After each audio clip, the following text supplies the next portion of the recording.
respirez à fond, c'est Grand Air, l'émission de la montagne et des sports de pleine nature de Télé Grenoble. On va prendre un coup de froid aujourd'hui avec mon invité, Jeff Mercier. Bonjour. Bonjour. Alors, alpiniste, guide de haute montagne, gendarme, secouriste au sein du PGHM. Ça fait déjà quelques casquettes, mais je vais en rajouter une, celle de glaciériste. Vous faites partie des références mondiales, on peut le dire, dans ce milieu de l'escalade sur glace. Ça fait combien de temps que vous pratiquez l'escalade de glace ? Et bien là, tu vois, j'ai 55 ans et j'ai commencé l'escalade quand j'avais 13 ans. Et je me suis mis à l'escalade de glace un peu plus tard, quand j'avais à peu près 20 ans, donc dans les années 90. Donc 90, on est en 2025, ça fait une bonne trentaine d'années. Voilà, 35 ans. Vous êtes venu à la glace par l'escalade traditionnelle rocheuse, c'est ça ? Ouais, exactement. J'ai commencé donc en 83. 83, c'est les années 80, c'est les films de Patrick Edlinger. Donc moi, j'ai été bercé là-dedans. Rapidement après, il y a avec l'alpinisme, c'était les trilogies là, de Escoffier et de Profi. Les premières retransmissions, vraiment, les choses en direct qu'on a pu voir là, sur les performances, c'est ce qu'ils faisaient qui était incroyable. Donc, j'ai grandi avec ça, on va dire. À l'époque, Edlinger, c'était pas trop la tenue du glaciériste. Lui, il était torse nu, en petite tenue pour grimper ses voies. Non, même si Patrick Edlinger a fait aussi quelques belles cascades de glace, on est à d'autres lieux que ça. Mais la gestuelle, et c'est ça en fait qui m'a beaucoup plu dans l'escalade de glace, c'est la gestuelle qu'on retrouve. Et en fait, ce qui est intéressant, c'est que plus le niveau il monte en escalade de glace, et plus il faut se rapprocher d'une gestuelle proche de l'escalade. On ne peut pas se contenter de taper juste au-dessus de nous, taper, tirer en montant les pieds. Non, il faut inventer des mouvements, parce que la structure devient fragile. Et donc, il faut inventer les mouvements pour continuer à progresser. Alors justement, en parlant de gestuelle, pour grimper sur la glace, il faut un sacré coup de poignet, en fait. Oui, c'est vrai qu'on n'a pas cette chance, comme en rocher, d'avoir l'adhérence des chaussons, l'adhérence de la main. Donc, il faut ancrer les piolets, il faut ancrer les crampons. Et ça demande des instants qui sont beaucoup plus intenses physiquement, je dirais, qu'en grimpe. Surtout, là, on vient de le voir, c'est nous qui posons nos protections. Là, je vissais mes protections, je vissais mes broches. Alors que souvent, en escalade classique, hormis en trad, on dira, mais majoritairement en escalade classique, il y a déjà les spits, voire dans les voies dures, il y a déjà les dégaines. Donc, on n'a plus qu'à passer la corde. Et là, cet effort-là, ça nous rajoute vite à peu près 1 minute d'effort. Et donc, moi, mon jeu, c'est de pousser un peu la pente de la paroi, trouver des choses de plus en plus déversantes. Donc là, on va dire que presque chaque seconde compte. Un petit coup de poignet là, pour les broches à glace. Là, il y avait un montage, mais à la fin de la journée, ça chauffe quand même un peu. À la fin d'une longueur, tu vas en mettre un certain nombre. On en met vite une quinzaine. Donc voilà, je disais, c'est à peu près 1 minute. Le plus dur dans le brochage, c'est d'amorcer la broche. Donc les premiers tours demandent vraiment de l'intensité. Je dis les premiers tours, mais le premier tour. Et après, il faut résister. Je sais qu'à chaque fois, je compte vraiment jusqu'à... Même je ne regarde pas, j'essaie de tourner au plus vite jusqu'à ce que ça arrive. Et puis des fois, c'est tellement dur qu'il faut changer de bras, délayer. Là, on se retrouve un peu dans la gestuelle de l'escalade. Délayer, on n'a pas de sac à magnésie. Un bras, puis l'autre, et après, on reprend le brochage. Alors, il suffit de lever la tête, notamment dans la vallée de Chamonix, où vous avez beaucoup grimpé, pour se rendre compte que les glaciers, c'est pas encore de l'histoire ancienne, mais ça commence à prendre de forme. Là, on voit notamment le glacier des Bossons, qui est symbolique, qui à une époque descendait jusqu'en bas dans la vallée et qui recule de plus en plus. Comment vous vivez, vous, cette phase de transition qui s'accélère ? Eh bien, moi, je l'ai vraiment connu, parce que le glacier des Bossons, j'ai dit que j'ai commencé la grimpe en 83, mais je faisais mes premières écoles de glace avec le cave de la Roche. Dans ces années-là, 83-85, effectivement, on allait sur ce qu'on vient de voir, là, sur le glacier des Bossons. On se garait dans le virage du tremplin. On marchait un quart d'heure et on avait les pieds, on avait les crampons qui étaient directement sous la glace. Là, ça a évolué. Après, on ne pouvait plus accéder par le bas, donc on a pris le télésiège. Et après, on a marché un petit peu. Et puis après, la morphologie du glacier et des Bossons, qui est quand même assez raide, fait qu'on a arrêté parce que ça devenait trop dangereux. Et là, maintenant, on grimpe, si je parle en Haute-Savoie, dans la vallée de Chamonix, on grimpe plus sur la mer de glace. Mais effectivement, là, les heures, je dirais pas les heures sont comptées, mais en tout cas, les années sont comptées. Est-ce que dans 10 ans, on en fera encore ? En tout cas, avec la proximité qu'on a en ce moment, c'est vrai que c'est assez pratique. On prend le train, on prend des petites bennes. En 2 minutes, on a les pieds sur le glacier. Est-ce que dans 10 ans, ce sera encore la même chose? Ça, je pourrais pas le garantir. C'est difficile d'être optimiste sur le sujet. Mais après, il faut savoir trouver aussi les choses où elles sont belles. Et moi, c'est un peu mon créneau. C'est vrai que sur cette mer de glace, on a souvent des a priori négatifs. C'est plus que du caillou, il n'y a plus rien à y faire. Et en fait, en cherchant un petit peu, moi, je grimpe pas mal dans les moulins, en fait, dans ces trous verticaux qui sont creusés par l'eau de fonte. Et bien on arrive toujours à en trouver. Là, il y a encore 4 jours en arrière. Et ben, en cherchant un petit peu, on est descendu dans un trou, on a descendu 60 mètres, on a tiré 2 belles longueurs, c'était super chouette. Après, on a marché un peu plus haut, c'est-à-dire un peu plus haut qu'on marchait avant. Là, on est quasiment en dessous du refuge du requin, pour ceux qui ont fait les blanches sur ce grand replat. Et là, on a trouvé des moulins qui avant n'étaient pas là, à cause effectivement de cette fonte qui était moins marquée, en tout cas en saison estivale. Et là, ça semble être un réservoir peut-être pour l'avenir, pour la décennie à venir. On verra. C'est vrai que ça fond tellement vite que c'est dur de prévoir exactement ce qu'il en sera. Ouais. Alors, il y a encore quelques coins quand même sur la planète un petit peu plus épargnés, notamment en Islande, qui est une terre sauvage, connue pour ses volcans, mais qui est recouverte aussi en partie de glace et de beaux glaciers. Et effectivement, c'est une de mes destinations depuis une dizaine d'années, depuis que je me suis vraiment focalisé en début de saison sur l'escalade dans les glaciers. Et là, c'est pareil, il ne faut pas se voiler la face. La fonte des glaciers, elle est aussi extrêmement marquée en Islande. Et en fait, le volume de glaciers fait qu'on trouve vraiment des choses extraordinaires. Et tous les jours, on arrive à changer de glacier. Donc tous les jours, c'est des nouvelles explorations, si on peut dire. C'est ce côté-là que j'aime bien en fait, dans la grimpe, dans les glaciers. C'est que c'est absolument l'inverse de la cascade de glace, l'inverse de l'alpinisme. En fait, pendant la marche d'approche, on voit notre objectif, on arrive déjà à lire un peu la ligne, à avoir un petit peu une idée sur ce qu'on va faire. En fait, dans les moulins, c'est complètement l'inverse. C'est comme presque aller aux champignons dans un sous-bois. On ne les voit pas quand on sort de la voiture ou pendant la marche d'approche. Et en fait, il faut se laisser guider, il faut réussir à lire le glacier, c'est-à-dire trouver un peu les bédières, c'est-à-dire ces ruisseaux qui sont creusés durant l'été par l'eau de fonte. Et en fait, souvent, ces bédières se terminent en fait, par des puits. Et donc, on regarde un petit peu les cartes. On s'appuie aussi maintenant pas mal sur les drones. En fait. Quand le glacier est hyper grand, je suis allé grimper aussi sur des glaciers, sur ces grands glaciers en Suisse. Où le glacier est tellement large qu'on pourrait le faire à pied. Mais en fait, juste en faisant monter le drone, on trouve les bédières, on se dirige vers le point. Et là, après, on va trouver l'endroit où on va grimper. Donc, ça veut dire que vous rentrez dans le glacier, dans les crevasses, notamment avec une ambiance, on le voit sur ces images. Il ne faut pas être claustro, en tout cas. Non, c'est sûr que les crevasses, j'ai tendance à dire qu'en tant qu'alpiniste, c'est quelque chose qu'on évite. Normalement. On ne va pas aller de soi-même au fond d'une crevasse. Il n'y a pas forcément grand-chose à y faire, sauf si on aime grimper sur l'escalade sur glace. Donc, c'est pas un milieu qui rassure. En plus, les crevasses, les accidents qu'il y a eu en crevasse, moi, je sais que dans mon imaginaire... c'était un endroit où on allait mourir. J'ai toujours imaginé le gars qui tombait, la crevasse qui se resserrait et la personne qui glisse au fond. Bon, en tant que secouriste, j'ai vécu quelques moments dramatiques aussi comme ça. Mais si on choisit bien sa crevasse, ça peut être un endroit merveilleux, une vraie page blanche, un endroit où on peut écrire, on peut choisir la ligne qu'on veut.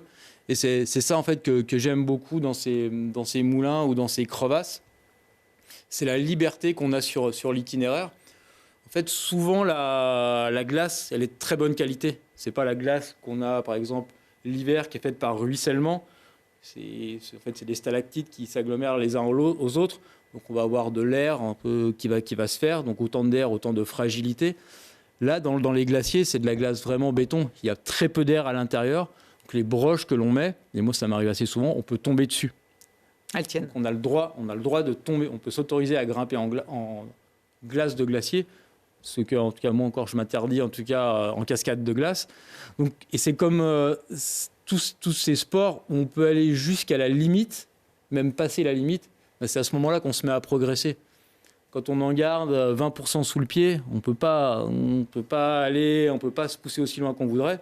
Et c'est aussi ça que j'aime beaucoup dans cet espace d'expression. C'est le fait de choisir ma ligne et de me dire, là, je suis pas sûr que ça marche. Mais si je tombe, c'est pas grave. Évidemment, il ne faudra pas mettre une broche tous les 10 mètres, il faut rester raisonnable. Et ça, c'est notre physique de grimpeur, de rocher, l'entraînement qu'on a toute l'année qui permet de tenir plus longtemps sur les piolets et donc de mettre des broches assez espacées pour avoir un maximum de sécurité. Mais à partir du moment où on a ces broches assez rapprochées, on peut aller jusqu'au bout et donc on progresse en fait de séance en séance, comme ça a été le cas dans l'escalade de rocher dans les années 80. Alors là, on a vu dans la crevasse, mais il y a aussi les moulins qui sont des puits encore plus profonds où là, il faut pratiquement allumer la frontale quand on est en bas pour pouvoir remonter. Oui. Là, on est dans un moulin. Là, si vous voyez actuellement, on est à peu près dans les 60-70 mètres, si je me rappelle bien. Moi, c'est quelque chose que j'ai... Donc, vous avez compris, j'ai un attachement particulier avec les glaciers, avec les moulins notamment. Je me suis mis en tête de chercher un moulin qui ferait 100 mètres. Donc, en fait, ces images-là, elles ont été tournées pendant un moment de cette quête qu'on faisait en Islande, chercher un fameux moulin de 100 mètres. Et donc c'est ça en fait qui guide ma pratique depuis quelques années et encore pour quelques années en fait tant que j'aurais pas trouvé. Est-ce qu'il existe? Oui, est-ce qu'il existe? Après des structures de 100 mètres, il y en a même des plus profondes, mais après il faut que ce soit extrêmement sûr. Donc là, vous l'avez compris, on est dans un glacier. Un glacier, c'est pas immobile. Un glacier, ça bouge. C'est tout ce que les glaciers, ils ont, suivant les glaciers, il y a même une vitesse qui est assez importante chaque jour. Donc il y a pas mal d'éléments de sécurité qu'il faut prendre en compte et qui contrebalancent en fait cette grande sécurité de la structure de la glace quand on met nos broches. Mais en contrepartie, il peut y avoir des piliers de glace, il peut y avoir des ponts de neige, des choses qui peuvent s'effondrer si on ne fait pas attention pendant l'ascension. Donc c'est tous ces éléments-là qui finalement sont assez restrictifs dans cette pratique, parce que ça prend déjà un certain temps, ça demande beaucoup de recherche.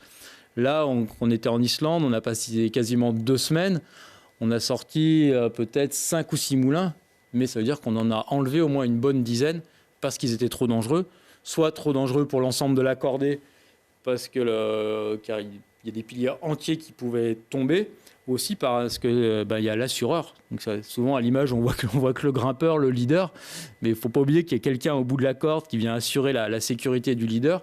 Et en fait, souvent ces trous, en fait, ils sont un peu coniques. En tout cas, ils se rapprochent, ils se resserrent vraiment au fond. Et dès qu'il y a un bloc de glace qui est déclenché par le leader, ça va rebondir. Et s'il n'y a pas un endroit particulier, comme une petite grotte, pour protéger l'assureur, alors moi, de fait, souvent, je dis stop et on en cherche un autre. Bon, en tout cas, c'est impressionnant de descendre comme ça au fond d'un glacier. Si quelqu'un connaît un moulin de 100 mètres, Jeff Mercier est preneur, quel que soit le continent, pour clore, entre guillemets, ce défi. L'escalade sur glace a évolué depuis plus de 30 ans que vous la pratiquez, ou on grimpe toujours un peu de la même façon? C'est sûr que l'escalade sur glace, ça a beaucoup évolué, mais en fait, ça a évolué. Nous, on a dû s'adapter. On est vraiment, je pense, le sport, la glace, où on est le plus impacté par ce réchauffement climatique.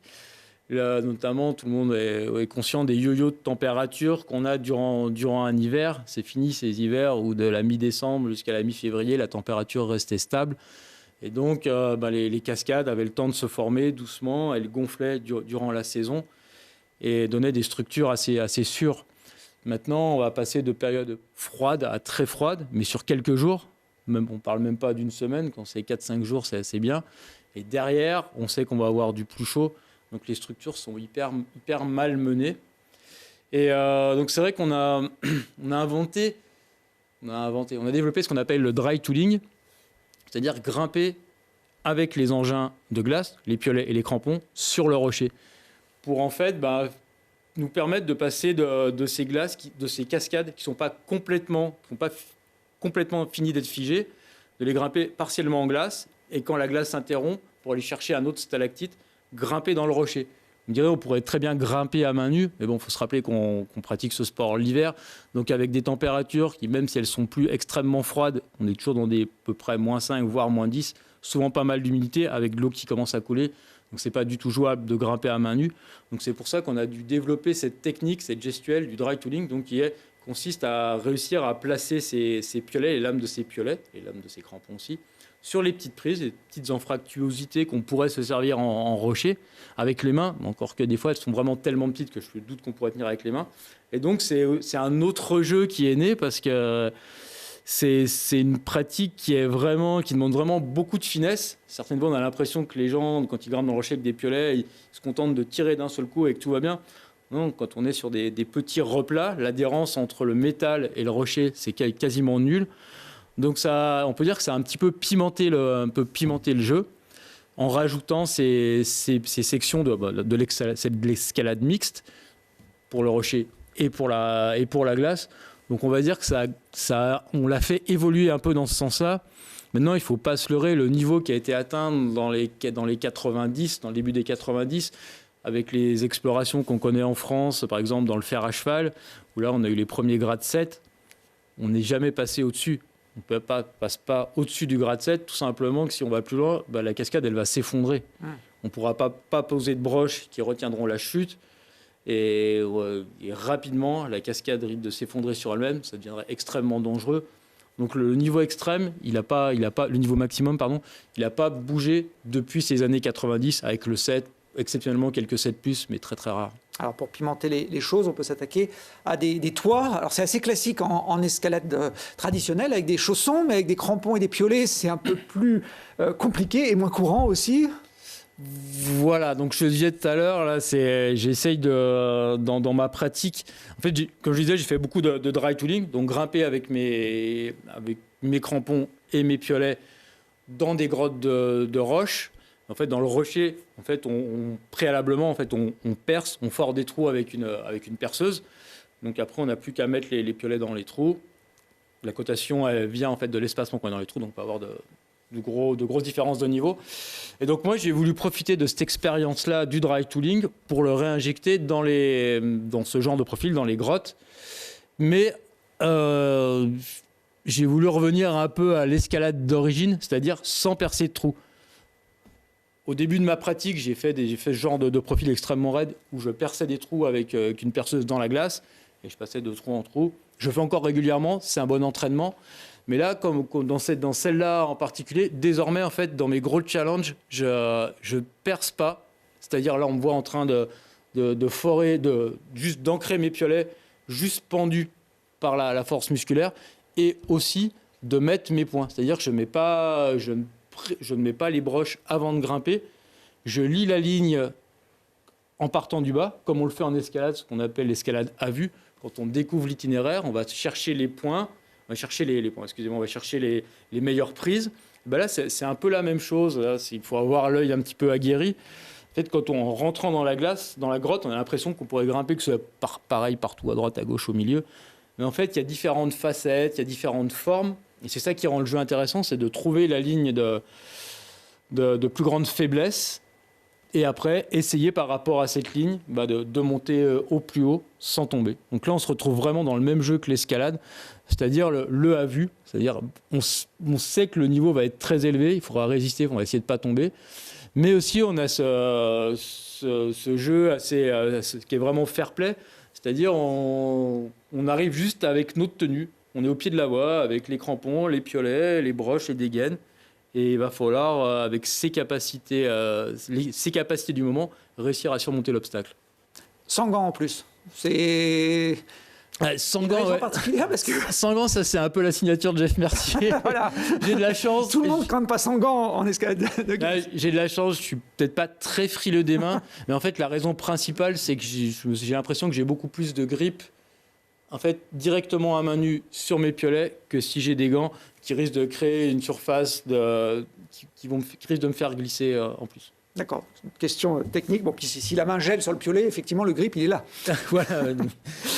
En parlant de voûte, de toit, vous avez grimpé une arche assez exceptionnelle. On va la voir là en image, toujours en Islande, l'arche de Katla qui s'est formée. Quand on voit comme ça, on se demande comment elle a pu exister, cette arche. Et ben, en fait, ça s'est formé totalement naturellement. C'est une arche qu'on avait repérée, là on doit se situer à peu près au mois de mars, en tout cas au début du printemps. On y était allé dans l'automne, mais donc faut savoir qu'en Islande, il y a quand même une grosse exploitation touristique des glaciers. Et à cette époque-là, les touristes passaient en dessous de l'arche. Donc nous, on ne pouvait pas se permettre de la grimper. C'était évidemment trop dangereux pour les gens. Ça allait engendrer beaucoup trop de risques. Et je pensais que ça allait disparaître. Parce que malgré le fait qu'on soit en Islande, la glace fond quand même relativement vite. Et il s'est trouvé qu'à fin mars, en fait, elle était encore là. Et les touristes, en fait, la contournaient. L'organisation qui les faisait contourner, parce qu'il y avait quand même... c'était assez solide pour un glaciériste, mais pas assez solide pour engager des milliers de personnes tous les jours. Et donc là, ouais, on était vraiment dans ces objectifs que j'ai de grimper by Fermine, ce genre d'objectif. Donc là, je suis parti de nouveau avec mes piolets, avec mes crampons, sans prééquiper la voie. Et l'idée, c'était de réussir à la grimper quasiment jusqu'à son fait et de réussir à sortir. C'est pas quelque chose que j'ai réussi à faire sans tomber. En fait, je suis tombé, je pense, un bon paquet de fois. Peut-être bien on va dire 2-3 fois sur le parcours. Et ce qui était assez incroyable, là on le voit, c'est la veille. C'est un parcours un peu d'entraînement que j'avais trouvé sur le côté. Et le lendemain, quand je trouve la voie, j'arrive vraiment au plus raide du plafond. Et là, la nature avait fait des trous. Il y a des trous, en fait, c'était des amorces de fissures qui arrivaient dessus. Donc en fait, sans taper, mais juste en coinçant les lames, ça donnait un mouvement assez incroyable là, qu'on voit après. J'ai le piolet qui est en inversé. Là, on voit le piolet qui est en inversé, le piolet que j'ai dans la main gauche. Et je dois faire un très grand mouvement juste pour aller sortir. Et c'est vrai que c'est assez incroyable parce que quand la nature, en fait, elle se met de votre côté. On se dit, ouais, là, il y a tout qui est réuni pour que ça fonctionne. Ah, c'est des images incroyables. Il y avait une équipe de France Télé qui vous suivait, c'est Philippe Lafont, je crois, qui pilotait le reportage. C'est une de vos ascensions les plus marquantes, celle-là ? Esthétiquement, c'est quelque chose d'unique. Des moulins, peut-être sûrement que quand je retrouverai mon moulin de 100 mètres, je crois que c'est quelque chose d'unique. Mais bon, dans la forme, ça se ressemble. Des arches de cette dimension-là, il n'y en a pas. Moi, j'en ai jamais vu de toute ma carrière de glaciériste. C'est donc quelque chose d'unique. Et l'autre côté, c'est quelque chose qui n'est pas intemporel. Moi, j'y suis retourné quelques mois après, ou peut-être 6 mois après. Et en fait, l'arche avait totalement disparu. En tout cas, la hauteur de l'arche était à peu près à hauteur d'homme. On va dire, pas à hauteur d'homme, mais peut-être à 4-5 mètres. Elle avait perdu énormément de sa superbe. Et c'est ça, en fait, moi aussi, qui me motive dans cette quête dans les glaciers. C'est ce côté éphémère qu'il y a. Il faut être prêt le jour J. L'arche, je ne pouvais pas dire je vais m'entraîner encore et je viendrai l'automne prochain. Non, parce que je savais qu'elle ne serait plus là. Donc, il faut répondre présent. Et en tant qu'athlète, même si je ne me qualifie pas d'athlète, mais il faut qu'on soit entraîné toute l'année. Je grimpe toute l'année. Bon, je grimpe parce que ça me plaît énormément. Mais c'est cet entraînement que je réussis à garder au quotidien qui permet, quand les conditions sont bonnes, d'y aller directement.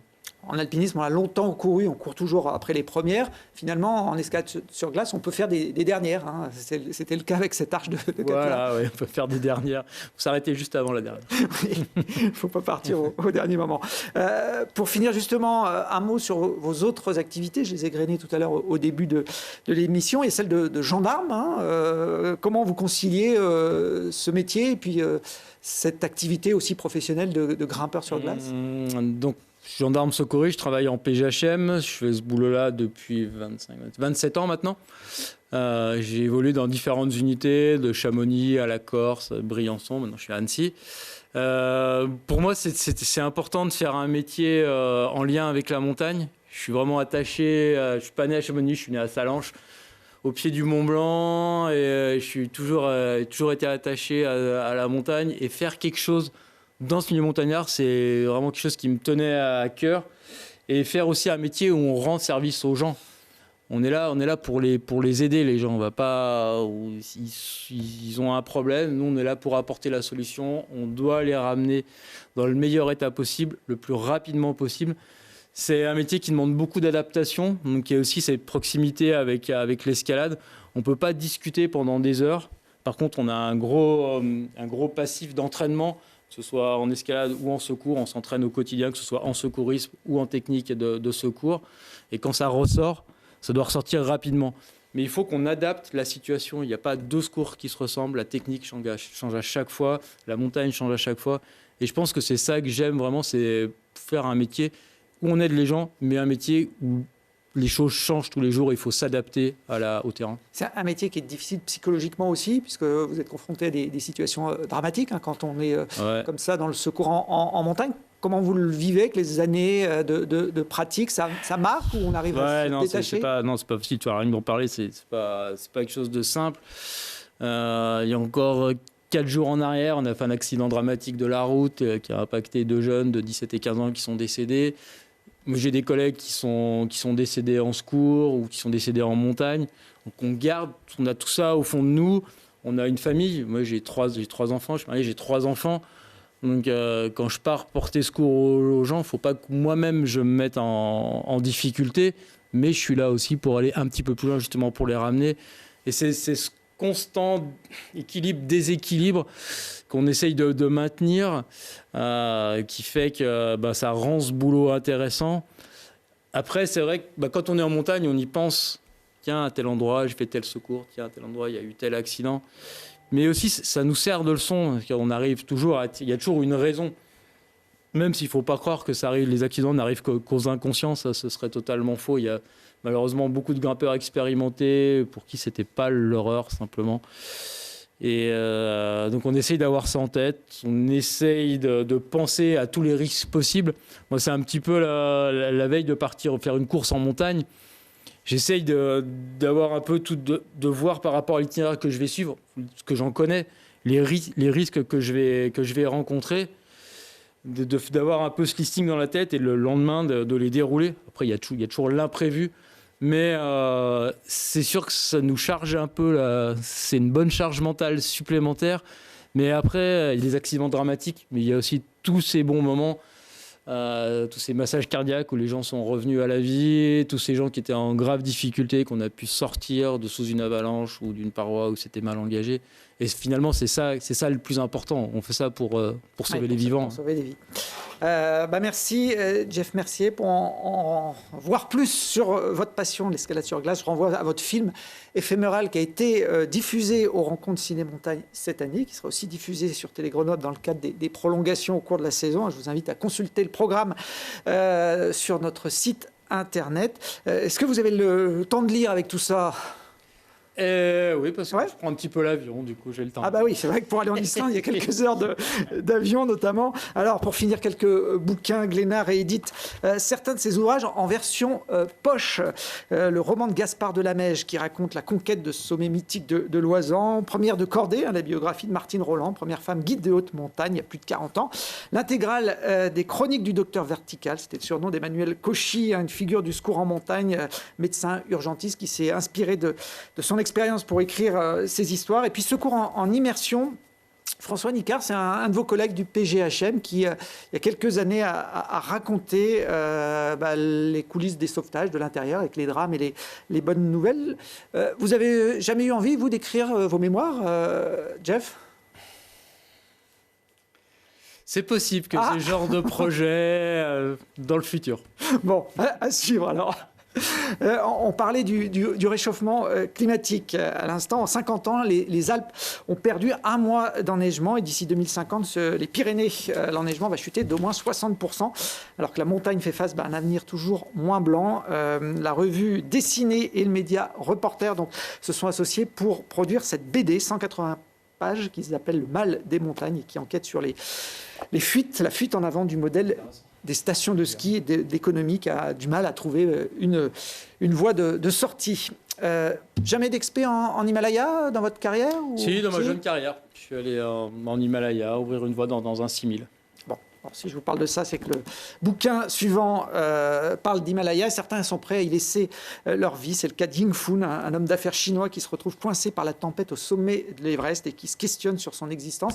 C'est cette histoire qui est romancée dans ce livre qui s'appelle « À la vie, à la mort, de Pékin à l'Everest », qui a été écrit par un Chinois, mais qui a été traduit en français par les éditions du Mont Blanc de Catherine Destivelle. Et puis pour finir, un petit clin d'œil à Claude Jacou, qui fut le pionnier des ascensions guidées sur les 8000 de l'Himalaya. C'est un prof de français qui est devenu guide de haute montagne dans les années 60 et qui a exploré le Pakistan, l'Afghanistan, le Népal. Il a 91 ans, il est toujours vivant, hein, ce qui est rare pour un alpiniste de ce niveau. Et sous la plume de Charlie Buffet, il nous ouvre sa mémoire et les archives de ses 200 expéditions pour raconter une vie de roman. C'est paru chez Guérin Édition Paulsen pour les 30 ans d'ailleurs de cet éditeur. Je ne sais pas si c'est vers lui que vous vous tournerez une fois que vous aurez écrit vos mémoires, Jeff Mercier. Mais voilà, en tout cas, merci d'être venu sur le plateau de Grand Air. On suivra les prochaines ascensions éphémères que vous arriverez à dénicher, peut-être ce fameux moulin de 100 mètres dans les années qui viennent. Avec plaisir. Nous, on se retrouve très prochainement dans Grand Air pour d'autres aventures.